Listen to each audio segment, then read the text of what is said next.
Hey, hey, hey, it's your guide of light to help you through the night. And today I learned that sometimes I'll just say when you're lost, you can find yourself. We were on our way to the hospital, go to the wrong hospital, and I told my mom it's just the other side of the freeway, it's the new hospital. She decides to take a right. We end up at another wrong hospital. It took us an hour and a half to get to the hospital. And so, of course, in this hour and a half, we're driving around and we're just talking about old memories and dying laughing. And I was like, at some point, you're going to learn to trust me. Like, I know I'm your daughter, but you're not real good at this direction and listening and all these other things. And like I said, we had some really good laughs. And she goes, well, maybe you needed to laugh because laughter is the best medicine for healing. And I said, true. But I mean, we went back probably 14 years because I was 5 months pregnant with my daughter at the time.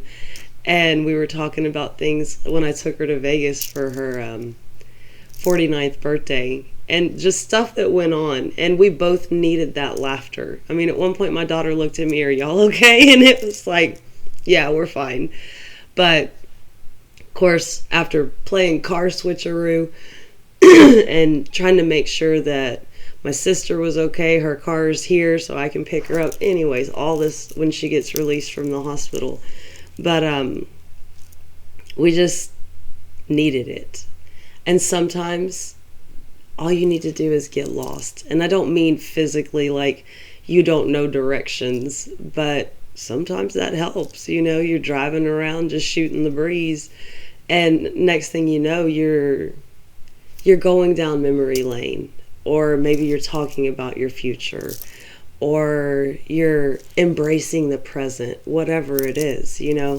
But you can't go through life just constantly thinking that it's always going to be right in front of you, whatever it is you're looking for, because we do have to almost go through the minefield, climb over the barbed wire, get in the mud to get out to realize, oh, that was difficult. This isn't so bad. It's a lot easier.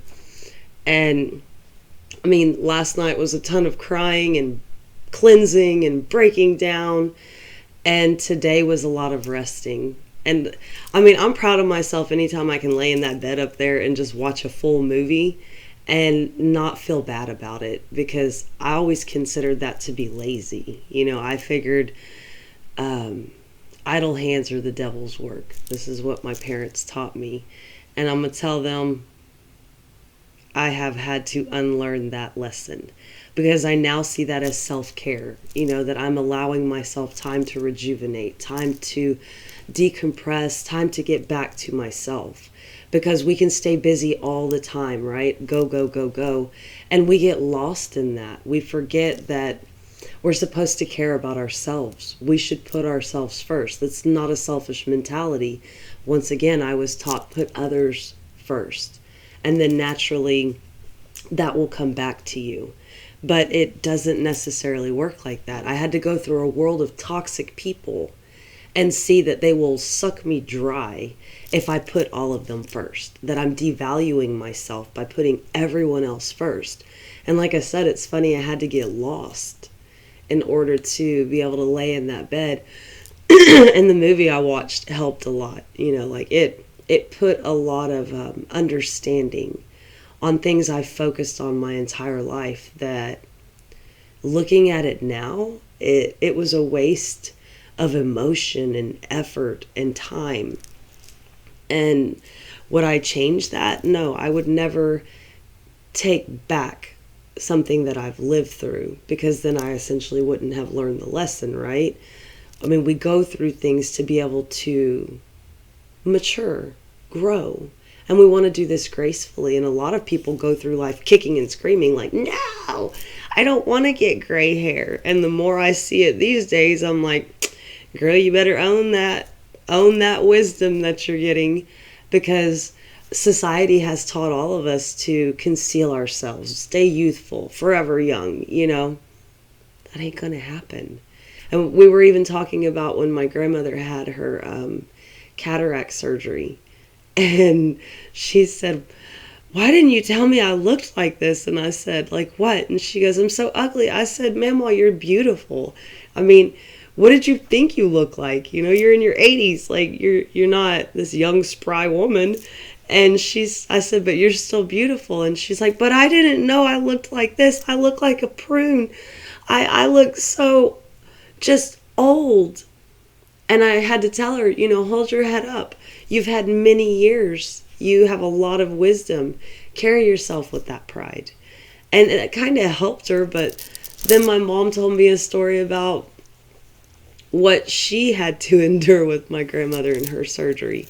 She said she found her one day in her living room on the couch just crying. And she was like, my house is so filthy. I thought I took care of it. There's dust everywhere. The carpets are a mess. And she said, I want to go undo this surgery. So it gets to a point, it's like when we can see clearly, all of a sudden, we beat ourselves up because we were okay. That's why oblivion is bliss, right? And for the fact to undo something, which essentially she undid aging and reversed the effects and had young eyes, right? But nothing else about her changed. Her house was the same. And I even told my mom, I said, maybe we're meant to lose our sight as we get older, you know, just slightly, so we don't sit there and nitpick ourselves and tear things apart and see the real reality of what we think the world sees. But in the end, it doesn't matter because beauty is on the inside. And I think we have forgot to tell this next generation that beauty is always on the inside first. You know, you can be superficially pretty on the outside. Shoot, you can buy the body parts, right? You can alter everything. You can put your health at risk trying to play a role in society. But that doesn't mean that the inside is pure.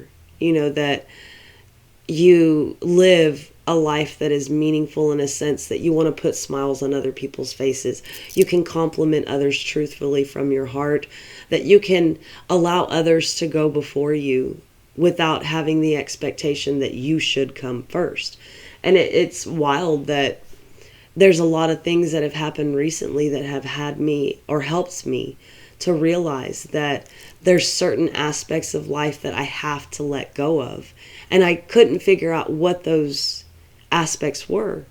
But it's like more and more they're starting to appear to me.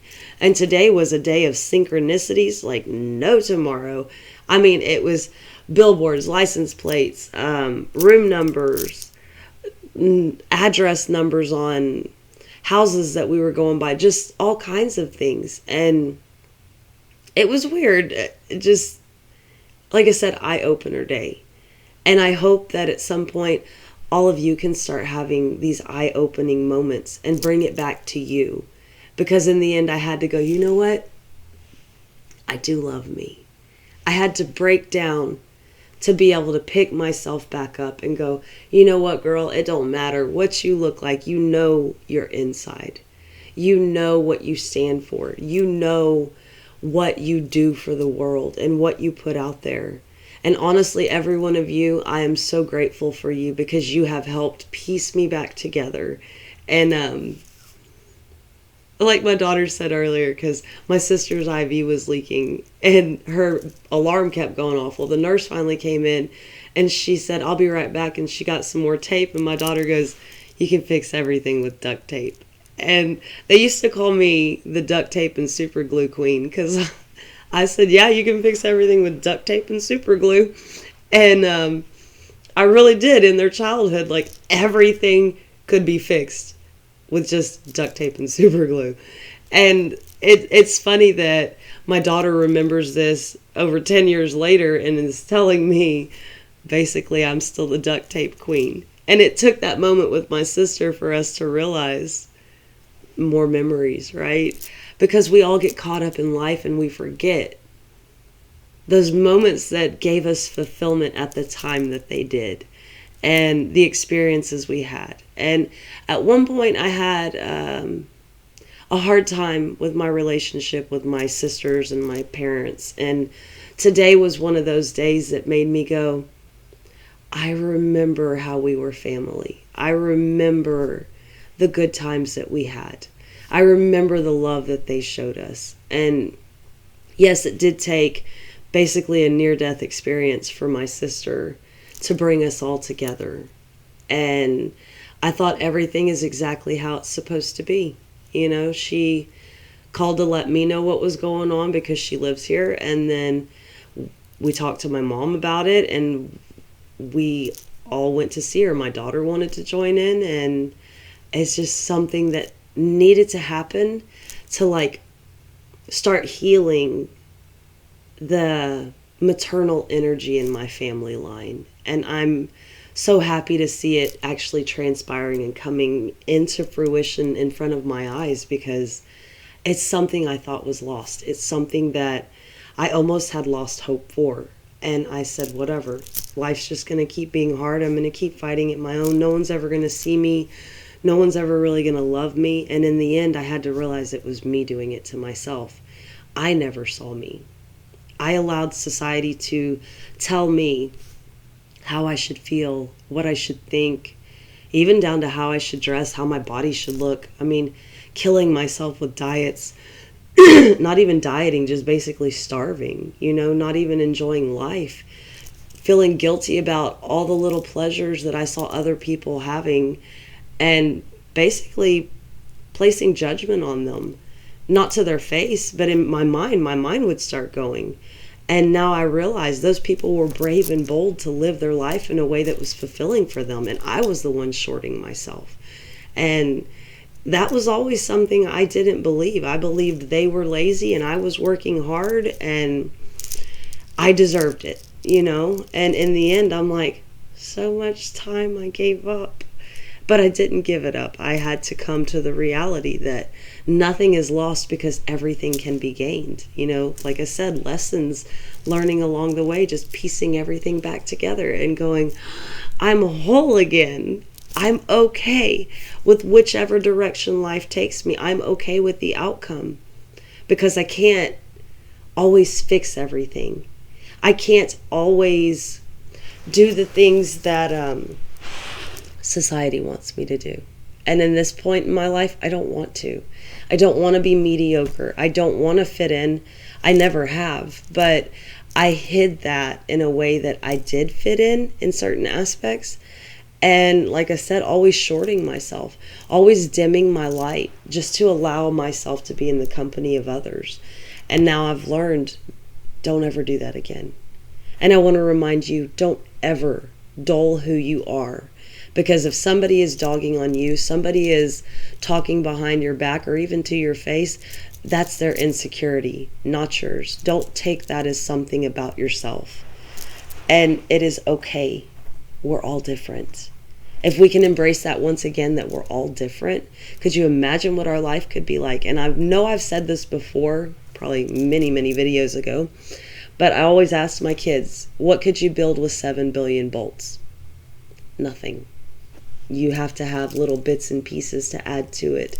So you don't have to be a bolt like everyone else.